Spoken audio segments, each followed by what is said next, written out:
नमस्कार दोस्तों प्रेगनेंसी के 13वें सप्ताह तक आते आते आपकी पहली तिमाही पूरी हो चुकी होती है और 13वें हफ्ते में आप दूसरी तिमाही में प्रवेश कर जाती है।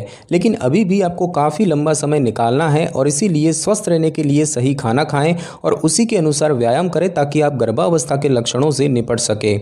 दूसरी तिमाही का समय औसतन 13वें सप्ताह से 28वें सप्ताह तक गिना जाता है, जो कि लगभग चौथे, 5वें और 6ठे महीने का समय होता है।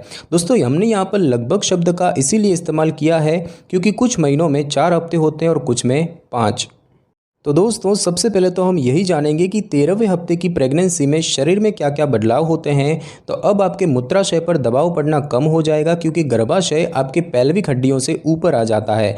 जैसे जैसे आपकी कमर मोटी होती है, मूत्राशय पर दबाव बढ़ना भी कम हो जाता है, लेकिन इस कारण से आपके पेट में दर्द हो सकता है। आप निचले पेट और जननांगों में भी दर्द का अनुभव कर सकती है और ये दर्द अधिक गंभीर हो सकता है। ऐसी स्थिति में आपको डॉक्टर के पास जाने की आवश्यकता पड़ सकती है। इससे संबंधित कोई भी सवाल डॉक्टर से पूछने में संकोच करने की ज़रूरत नहीं है। साथ ही साथ यदि ये दर्द ब्लीडिंग, तरल पदार्थों की कमी या किसी अन्य प्रकार की शारीरिक कमी के कारण होते हैं तो तुरंत डॉक्टर से अपॉइंटमेंट लेनी चाहिए, क्योंकि ये मिसकैरेज वगैरह के लक्षण भी हो सकते हैं। छाती और गले में जलन का अनुभव भी हो सकता है। स्तनों में वृद्धि और कोलोस्ट्रम का उत्पादन होने के कारण वे बेहद संवेदनशील हो जाते हैं और स्तनों की दुग्ध ग्रंथियों का विकास होता है, क्योंकि वे दुग्ध का उत्पादन करने के लिए तैयार हो रहे होते हैं। और अब हम दोस्तों जानेंगे कि 13वें हफ्ते की प्रेगनेंसी में भ्रूण का कितना विकास होता है। तो गर्भावस्था के 13वें सप्ताह के आने और जाने के दौरान आप में और बच्चे में कई महत्वपूर्ण बदलाव होते हैं। शिशु लगभग 3 इंच लंबा और 20 से 22 ग्राम के बीच का वजन होता है। अब भी गर्भाशय के अंदर शिशु के बढ़ने के लिए काफ़ी जगह होती है और वो एक नवजात बच्चे की तरह दिखने लगता है। उसकी आंखें अपना स्थान ले रही होती है, अर्थात कि वो एक दूसरे के पास आ जाती है और उसकी भौहें भी बनने लगती है। और जैसे जैसे बच्चा बढ़ रहा होता है, उसके पेट में आते भी अपने उचित स्थान पर आने लगती है। साथ ही साथ अग्नाशय यानी कि पेंक्रियाज से इंसुलिन का उत्पादन होने लगता है, जो प्रसव के बाद और बाद के जीवन में शुगर के स्तर को नियंत्रित करने के लिए महत्वपूर्ण होता है। हड्डियों में कठोरता आने लगती है और इसके लिए आवश्यक पोषक तत्व जैसे कि विटामिन, खनिज, वसा, प्रोटीन और ऑक्सीजन वगैरह जो है ये प्लेसेंटा मुहैया कराता है।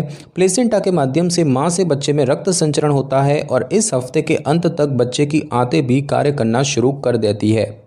और अब हम दोस्तों जानेंगे कि 13वें हफ्ते की प्रेगनेंसी का अल्ट्रासाउंड कैसा होता है। तो दोस्तों, इस हफ्ते के अल्ट्रासाउंड में बच्चा पीठ के बल बाईं तरफ झुका हुआ दिखाई देता है और उसका सिर दाईं ओर होता है। उसके पैर ऊपर की ओर घुटनों पर मुड़े हुए दिखाई देंगे। और अब हम दोस्तों जानेंगे 13वें सप्ताह की प्रेगनेंसी के लिए कुछ टिप्स के बारे में। तो आपके पेट, स्तन, जांघों और कूलों के आसपास खिंचाव के निशान पड़ने शुरू हो जाएंगे। अगर वजन धीरे धीरे बढ़े तो खिंचाव के निशान कम पड़ने की संभावना होती है और इसीलिए इस दौरान सही प्रकार से संतुलित आहार लेना बहुत ज़रूरी है। खिंचाव के निशानों से छुटकारा पाने के लिए किसी भी लोशन या क्रीम के इस्तेमाल से पहले डॉक्टर से परामर्श कर लें और इस समस्या से निजात पाने के लिए कई महिलाएँ बेबी ऑयल का उपयोग करती है। और अब हम दोस्तों जानेंगे प्रेगनेंसी के 13वें हफ्ते की डाइट के बारे में। तो दोस्तों, इस समय आप विभिन्न प्रकार के फलों का सेवन कर सकती है, लेकिन बेहतर होगा अगर आप आयरन और कैल्शियम समृद्ध खाद्य पदार्थों को प्राथमिकता दें। आयरन एक ऐसा खनिज है जो रक्त से संबंधित कई समस्याओं को सही करता है, जो कि प्रेगनेंसी के दौरान और भी आवश्यक है।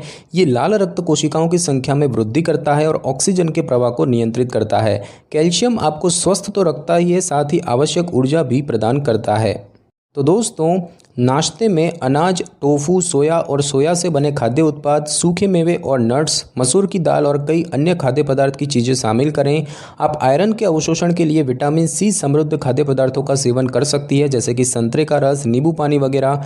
कैफीन युक्त उत्पादों का सेवन कम से कम करें, क्योंकि ये आयरन के अवशोषण को रोकता है और कैल्शियम की पूर्ति डेयरी उत्पादों से आसानी से की जा सकती है।